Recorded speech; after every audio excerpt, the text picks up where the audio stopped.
Mark at Jerica. Excited sila kasunduin ko. Kahit saan siguro susunduin ka niya. So, Mark, wow, 11 years together. Tagal na rin. Sige po, una po yung ating mga saksi habang ini-interview ko po si Mark at si Jerica. So, meron na kayong mga supling. Dalawa. 2 boys, 6 years old and 3 years old. Bata pa kayo. Kaya pa ng girl. Oo, masarap magkaroon ng anak na babae. Malambing. Kung handa na kayo, sisimulan na natin.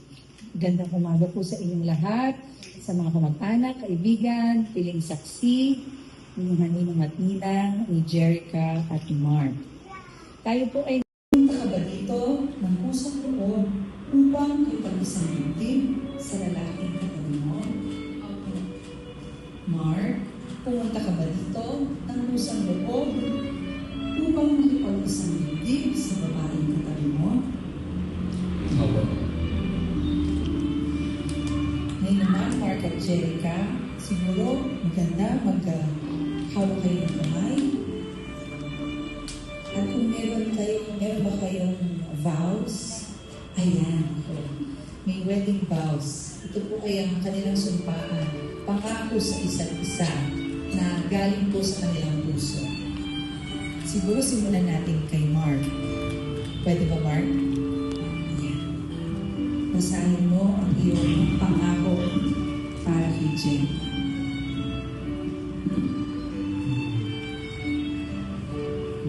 Dito tayo.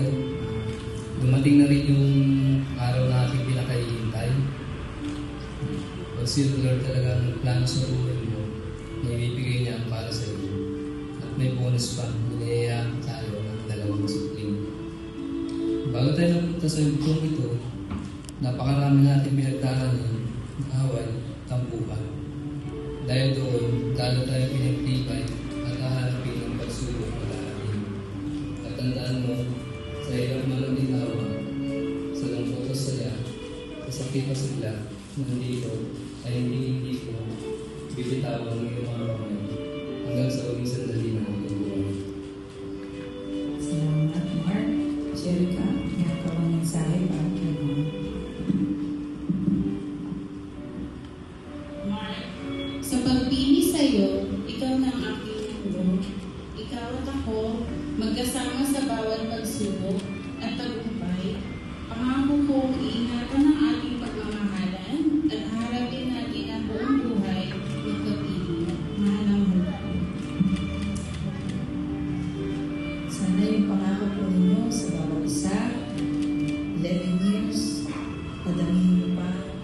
Tripihin nyo kung kayang more than 50 years. Huwag nyo kakalimutan na. Ngayon naman, tatanungin ko po kayo. Jerica, tinatanggap mo ba si Mark na narito ngayon para siya ay iyong maging asawa na naayon sa ating saligang batas? Opo. Binibigay mo ba ang iyong sarili bilang kanyang may bahay? Opo. Tinatanggap mo ba si Mark bilang iyong kabiyak? Opo. Mark, tinatanggap mo ba si Jerica na naririto ngayon bilang iyong asawa ng naayon sa ating saligang batas? Okay. Binibigay mo ba ang iyong sarili bilang kanyang asawa? Opo. Tinatanggap mo ba siya bilang iyong kabiyak? Opo. Ngayon naman, kung ino pang marapatin, ang pag-aasawa kasi kayo 11 years. Konti lang ang diferensya natin dila kami naman ni Mayor mga 14 years. Pero hindi mo perfecto ang pag-aasawa, pagsasama.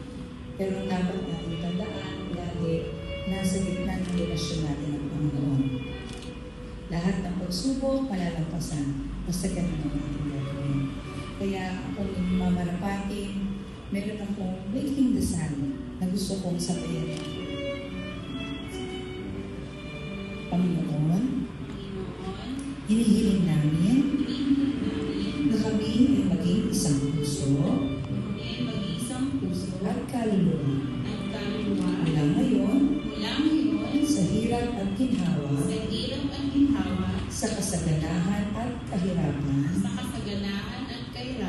sa karamdaman at kagalingan, hanggang kami ay paghiwalayin ng kamatayan. Amen. Ngayon naman, meron ba kayo kong siksi? Kunin mo yung mga siksi ninyo. Simulan natin sa'yo, Jerica. Ibigay mo yung siksi kay Mark. Pero sabihin mo muna ito. Mark, minamahal kita. Tanggapin mo ang singsing na ito bilang tanda ng aking pag-ibig at katapatan sa iyo.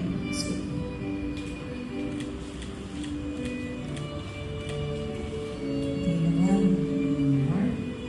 Sabihin mo yung sasabihin ko sa'yo, Jerica. Jerica,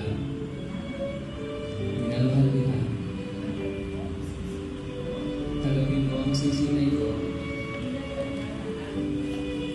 bilang tanda ng aking pag-ibig at katapatan sa iyo.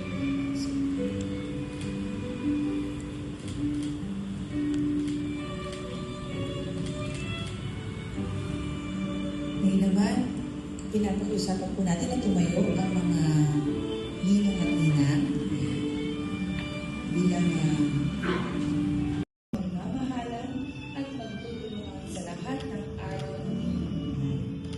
Naway ang pag-ibig nito, kung saan ay sinubuklod natin ang inyong mga puso, ay huwag magmaling at bagos lumago at tumibay sa paghimasnitan. Ako, si Mayor Ma'am Chodoro, tulong lungsod ng Marikina sa kapangyarihang pinagkaloob sa akin ng batas at sa harap ng inyong mga piling saksi ay pinagtitibay ko ang inyong pag-isang dibdib. Kayo ngayon ay mag-asawa. Congratulations, Mark at Joy. Ang pagpalari ng Diyos ay nagsasama, lagi maliit na pag-ibig at pag-uunawaan ng iyong mag-asawa. Ngayon naman, Mark, sa unang pagkakataon bilang mag-asawa, maaari mo nang halikan si Jerica bilang iyong asawa.